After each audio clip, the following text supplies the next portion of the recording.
زان روش لسوريا لكولانا يعني روشك لتقينا ودعاء شون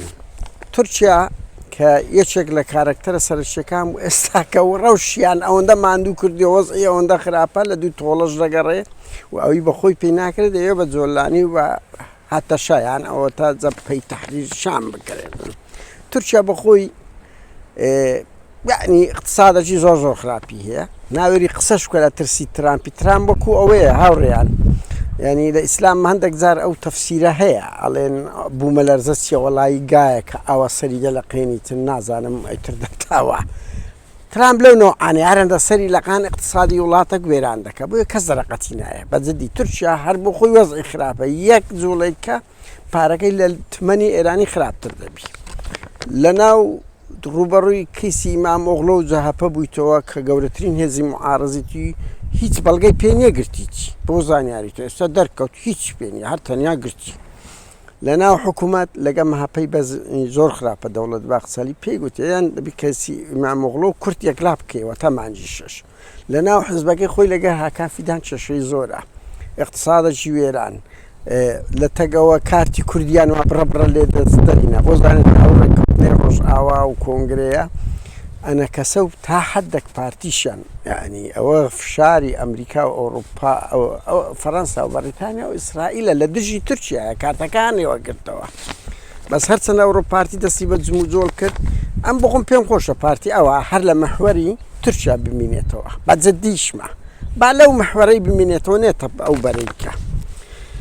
برزان إيران أو دبينن أو تقينا وخواتي بس لي قايل بنو أزيد إذا اقتصاد شويران وتنجي بيلسن لو هردو والله دوري بالان هبو لغزة لو مالو إيراني تشخلش فلسطين بو أو شريان بيكردن بو أمريكا وإسرائيل وفرنسا وبريطانيا أو جرزان لددن أو دو دولة إيران ترشد أن حماسيان ذكر لبو هاوريان استهاو تشكان زور قرايا بويا روشي سوريا لكولانا زولاني لتفشلي نايتوا ياك او قوتي كذا قوترا لنا اسلام خليفه مسلمان اسلامي كان جوان بدياركت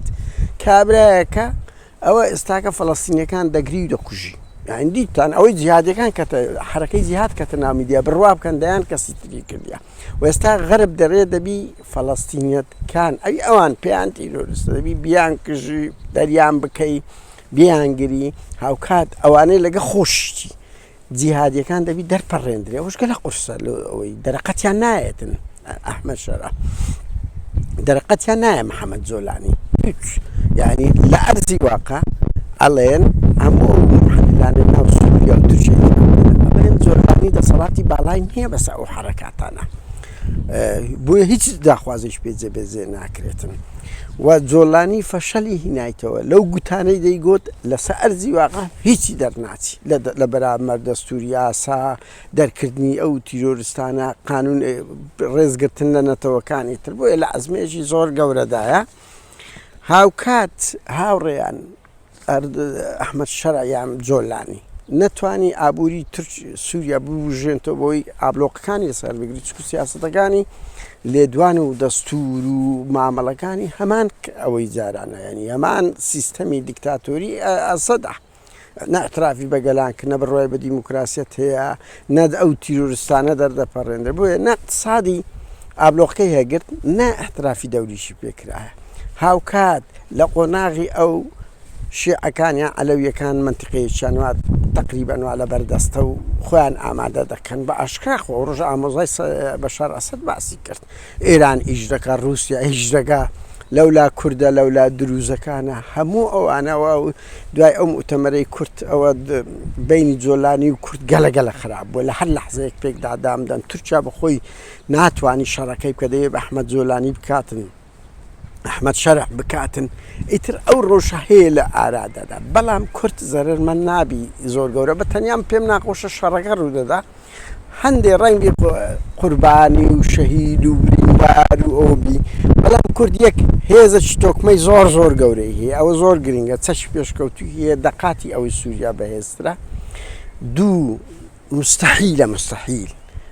أمريكا وأوروبا إسرائيل بوار بدن أحمد شرع بستوا لەگە تورکیای بچن ئەو نەوت و غازەی کوردستان ببن ئی ڕۆژاو ئەوە مستەحیلاتە هەسەدایان پێکی 15 ساڵە پەروەردەی دەکەن ئەوە نوێنەری هەسەدا ئەو هێزەیە لە بڕی ئەمریکا و وڵاتانی ڕۆژئاوا و ئیسرائیل لە منتیقەکە ئەوە مەساڵحیان دەپارێزی بووە مستەحیلە نە لێوگەڕی هەسەدە تێگوشێ نە نەوت و غازی بن کوردەکە لۆگۆکەیە ئەگەنا ئەو دوو خاڵەیە لای غەرب گرنگە نەک برێ مافی گەلان و ئەو شتانە کورد ڕەوشی خراپ نابی بەڵام تەقینە ئەگەری زۆر هەیە پێکدادان شەڕی ناوە خۆ دروستبی و ئەحمەد زۆلانی ئەوە بکە تا ئاستی ڕوخانی بڕە دڵنیا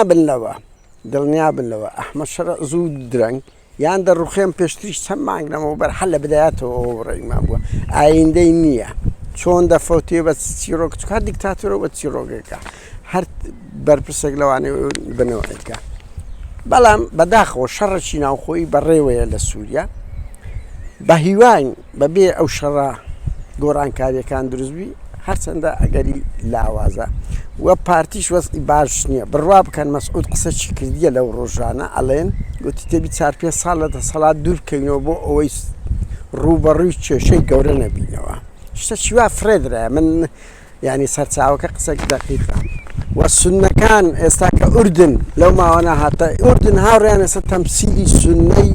هەموو منتیقە دەکاتن ئەو بڕیاردرە تقریبەن جێی پارتیان ڕاکێشایە کە لە مەحوەری تورکیا دوور بکەیتەوە غەرب و ئیسرائیل دەمی ئوردن هاوڕیان سەیری مەکەن ها ئوردن پنتاگۆنی ڕۆژهەڵاتی ناوەڕاستە ئێستا مەلەفی سونەیان تەسلیمی ئوردن کرد کە لە تورکیای وەردەگرنەوە کاتە چۆش